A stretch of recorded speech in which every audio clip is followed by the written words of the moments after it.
इस देश में गरीब होना सिर्फ हालात नहीं होता, गरीब होना अक्सर सिस्टम के सामने खामोश खड़ा रह जाना होता। इस देश में गरीब होना मतलब हर दरवाजे पर हाथ जोड़कर खड़ा होना और हर बार खाली हाथ लौट आना। इस देश में गरीब होना मतलब हक मांगना नहीं बल्कि हक के लिए गिड़गिड़ाना। इस देश में गरीब होना मतलब हर मंगलवार अपनी दिहाड़ी छोड़कर इंसाफ की लाइन में लग जाना और हर बार सिर्फ तारीख लेकर लौट आना। इस देश में गरीब होना मतलब माँ की पेंशन के लिए कलेक्टर ऑफिस के चक्कर काटना और जवाब में सिस्टम की खामोशी पाना। इस देश में गरीब होना मतलब जब तक कैमरा न चले तब तक आपकी तकलीफ सरकारी फाइल भी न बने। आज की ये कहानी इसी सच्चाई की सबसे कड़वी तस्वीर है। गरीब के लिए तुमने गलत क्या काम किया तुम? गरीब के खुदा आज मंगलवार के दिन आते हैं, मेरा पिताजी मर गया, मेरी माँ की आंखों से दिखाई नहीं देता, मेरी माँ मुझे कहेगी कलेक्टर तो मिलो, कलेक्टर तो मिलते नहीं गरीब लोगों से मिलना चाहिए ना। हमारी माता राम और हम आगे परेशान हो रहे हैं, आना चाहिए ना, मिलना चाहिए ना। अब मंगलवार को आप फिर के जाओ, मंगलवार को आप फिर जाओ, हम मेहनत मजदूरी करेंगे, मंगलवार आते रहे। हमारा परिचय पत्र पे तो नाम काट दिया है। मैं जाऊँ बीएलओ वाले के ना तो बीएलओ वाले बोलाओ। सुन कलेक्टर, तुझे क्या लगा कि मर्द पैदा होना बंद हो गए हैं इस देश में? मर्द है या गरीब आदमी मर्द, और तू कलेक्टर नपुंसक है, नपुंसक। मामला इंदौर का है। कलेक्टर ऑफिस में एक माँ और बेटा पहुंचे, न किसी पहचान के साथ न किसी सिफारिश के साथ, सिर्फ अपनी फरियाद लेकर। इस माँ की विधवा पेंशन करीब 1 साल से बंद थी। हर मंगलवार बेटा अपनी मजदूरी छोड़कर जन सुनवाई में आता रहा।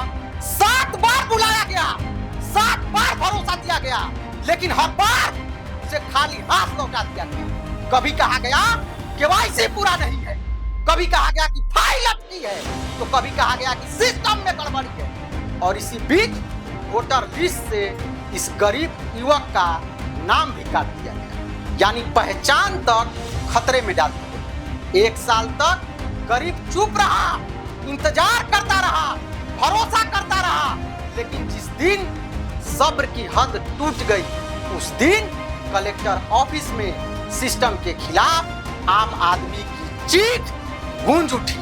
मां रोकती रही और बेटा पूछता रहा कि अगर गरीब की सुनवाई नहीं होगी तो ये जन सुनवाई किस लिए? ये कोई नारा नहीं है, ये लोकतंत्र से पूछा गया सबसे सीधा और सबसे तीखा सवाल है। वीडियो वायरल हुआ तो वही सिस्टम जो 1 साल तक नहीं जागा कुछ घंटों में हरकत में आ गया।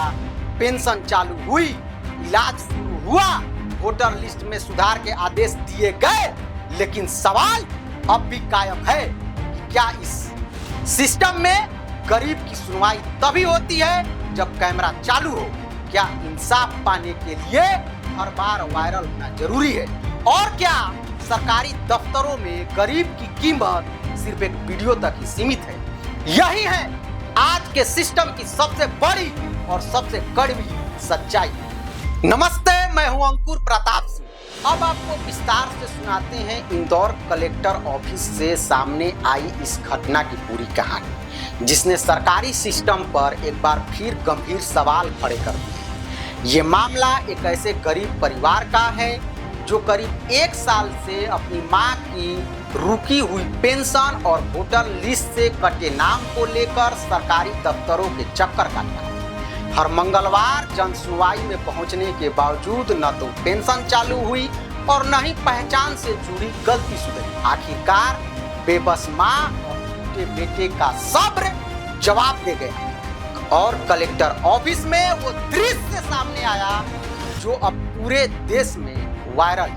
क्या है पूरा मामला, क्यों भड़क उठा युवक और वीडियो वायरल होने के बाद प्रशासन ने क्या कदम उठाए, जानिए विस्तार से। इस वीडियो में एक युवक सरकारी गलियारों के बीच में खड़ा है। उसकी आवाज कांप रही है, उसके शब्द गुस्से और निराशा से भरे।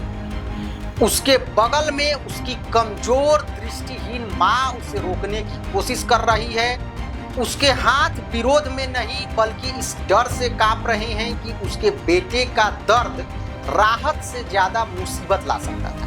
वह युवक दिनेश प्रजापति था। हर मंगलवार को जनसुनवाई होती है। वह रोते हुए चिल्लाया, मंगलवार हफ्ते में सिर्फ एक बार आता है। मैं कई मंगलवार से आया हूँ, गरीबों की कोई नहीं सुनता।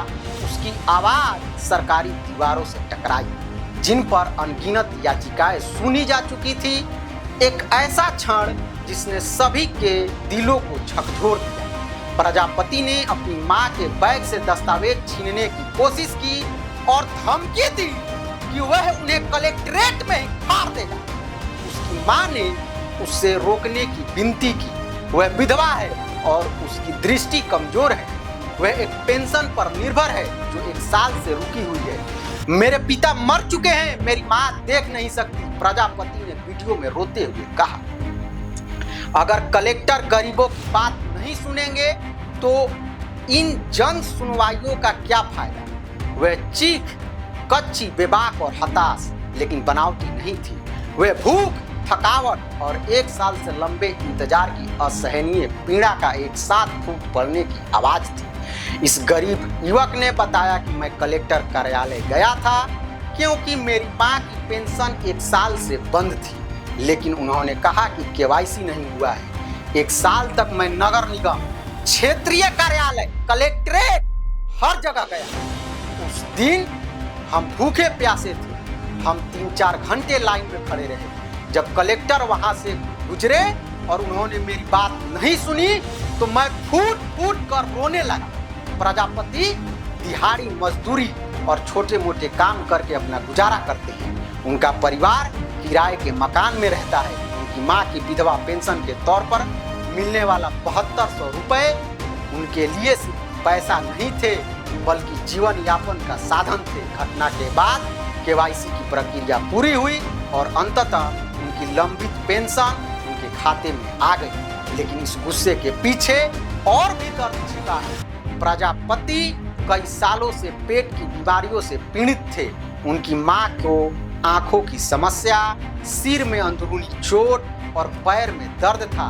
वीडियो सामने आने के बाद कलेक्टर ने हस्तक्षेप किया और अरबिंदो अस्पताल में उनका इलाज सुनिश्चित किया गया।